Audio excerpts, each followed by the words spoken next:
the nature of your emergency?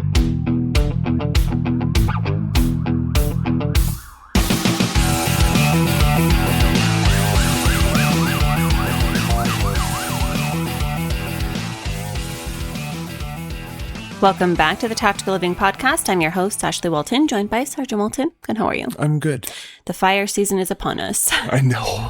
I had a massive fire breakout last night. I know. It's just watching it from afar, of course. Luckily, it's not super close to us, but it's so interesting to see all the planes and helicopters going towards it. Like, it's really neat. Yeah, and I feel like we're really lucky to live as close as we do to so many Air Force bases because we had so much military help yesterday. And this morning, unlike last night, we woke up and you can't even see the smoke anymore. Yeah, it's going to be interesting to see how this fire season goes. You know, something really interesting when I talk to some police officers is actually this sense of disillusionment that they have with not wanting to become bitter as a first responder and not wanting the job to change them. And from our experience, and Clint, you can comment on this, but I feel like a lot of people have that perception of officers more so than some officers have of themselves. And because of that, it creates this disillusionment for that individual. And I think there's so many factors involved with it is, we do have, inevitably you are going to change. Stuff will change and affect you and could be bad, could be good. It just depends on how you respond to it. But I think the perception based off of others people allow that to change your perception on who you are. Yeah, and I'm thinking about it from our personal aspect and how you've commented on how your mom has said things like your career has changed you. And, me being the person that lives with you, I haven't seen it change you in the same way that she thinks that it has. And I think a lot of times as people want to rationalize that change or to try explaining that you've changed in a specific way when in all reality, I mean, like for us, like growing up throughout our lives, especially our lives together, is you're going to have stuff that changes you. It doesn't mean it's the profession. It doesn't mean anything. There's outside influences that affect your perception-based thinking when it comes to things. Yeah, and for a lot of first responders, they do experience this sense of bitterness. They have a lot of disappointment. They have perhaps the disillusionment and unprocessed grief even. But when you think about it, I think that a lot of professions actually have this. I'm thinking about people who are not in the first responder realm that we're very close with, who have had situations to where things at work didn't go the way that they wanted them to, whether it was from, promotions or just stability with the job. And that in and of itself can create a lot of bitterness. And the psychological concept here is actually chronic disillusionment and even gradual emotional corrosion.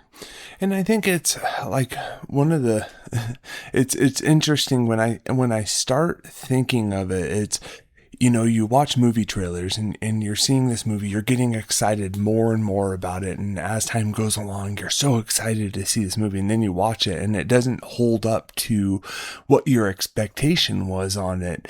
And you're like, well, it was good, but it's not like what I was expecting. You have this understanding or this expectation of what it's supposed to be, and it doesn't always work out that way. And I think that's where we can't always control those outside influences, but we can control our response to them. The reason why I really like that analogy is because the opposite is true. So sometimes you'll pop on a movie that you've never heard of before, and it is like the best movie ever. And I think that if people just remember to continue to keep their chin up, literally, shoulders back and standing tall with your chest puffed out a little bit, it can be so much better than you thought that you had planned for in the first place. And that's the perfect example is you can't control the outcome of everything all the time, but it's being open to that change, being open to not everything's going to always align the way that you want it to, but having that understanding of, okay, well, taking it as it comes and not letting it affect your perception of who you are. And two, I think that there are a lot of first responders that don't want to become that stereotype. They don't want to live with this fear that the person that they're becoming is not somebody that they would have chosen to be. One thing I really think about this is, you have this kind of when you think of a cop, you think of a firefighter or anyone in the military, you have this perception of what you're supposed to be. So people start putting on this act and this facade of, I need to be this way because that's what is expected of me. And that's not the case. Is you can still be you without having anything outside influence that. And there are a lot of times where I think that people need to take a step back for a second. And, you and I have talked about this many times, where sometimes what actually needs to happen is a sort of introspection to where you're looking at things with you and the things that you can control and the things that you actually can affect when it comes to how you feel. Because for some people, they might have a sign of maybe feeling like hope has been replaced by this expectation of disappointment. So I know a lot of people that are just kind of living in that negative spiral. And that happens when you do have so many high hopes that are continuously let down. And for some people, this might mean, okay, it's time for you to change departments, or it's time for you to change the job position that you're in. I'm thinking of somebody who they constantly try to get that promotion or to get that new higher position in their job, and then they're constantly told no. And we have a lot of reasons for that, but I think ultimately a lot of it can come down to poor leadership. And so when that happens, you kind of have, the whole, of course, this happened to me again kind of situation. And I think when we hold on to that, just saying, like, we just making it okay for us to just accept that non-promotion or that being of us being let down on a regular basis,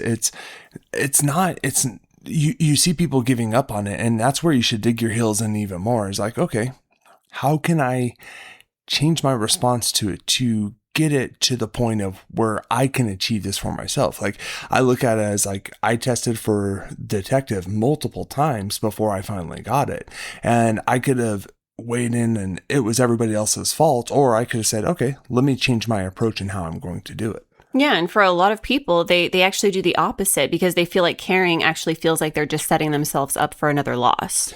Yeah. And that's where if you can't shift that perspective, it's figuring out like what's going to work for you and making yourself and like you said, is okay, is it time to go to a different department, or is it time to change that response that I'm doing to it? Yeah. And I think that bitterness that goes unnamed and kind of ignored also becomes invisible, and the invisible things can't be addressed. And you hear me say this all the time. Like when someone comes to me and they kind of lay on a bunch of shit, especially in our personal lives, Clint, where you can actually hear me verbalizing these things, I respond with like, that's fantastic. This horrible information is fantastic because it's information. Let's work with that. Yeah, and everything that we deal with in life in general is information. And when you have that information, it's like, I'm going to a call for service. We're gathering information. We're compiling all the facts together to be able to generate and articulate a report off of it. It's the same thing when it comes to our lives on a regular basis. This is information. Let's gather the facts and see how we can fix the problem. Yeah, and it's not to push down the reality of the shitty thing.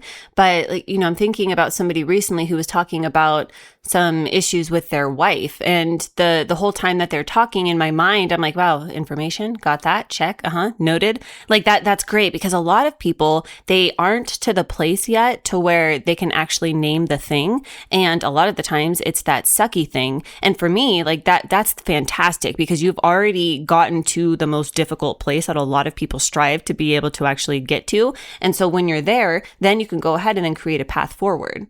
Yeah, you're able to start addressing the problems as it comes to you because you have all the information, and you're able to pivot and either adapt your response to it or take in that information and figure out what you're going to do next.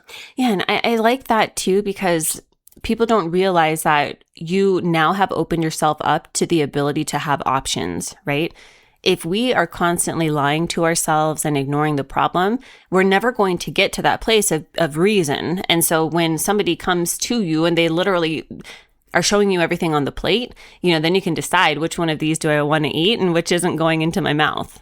Yeah, like you said, that information, it's so priceless on a regular basis. And that's one of the things I say a lot of times to my guys is, this is all information. Now, how are we going to respond to it to change this outcome? I think too that when we actually start to invest in relationships and experiences that have nothing to do with the job, it helps to be able to create that pressure release to where it's like your entire life is not going to be self-consumed with all things work related. Yeah, and it's having that balance and being able to have those outside influences and support that's going to be able to progress you forward. I hope you've gotten some value out of today's episode. If you have, do us a favor, drop a review, subscribe down below. And as always, know that I'm sending you a long, tight hug from my home to yours.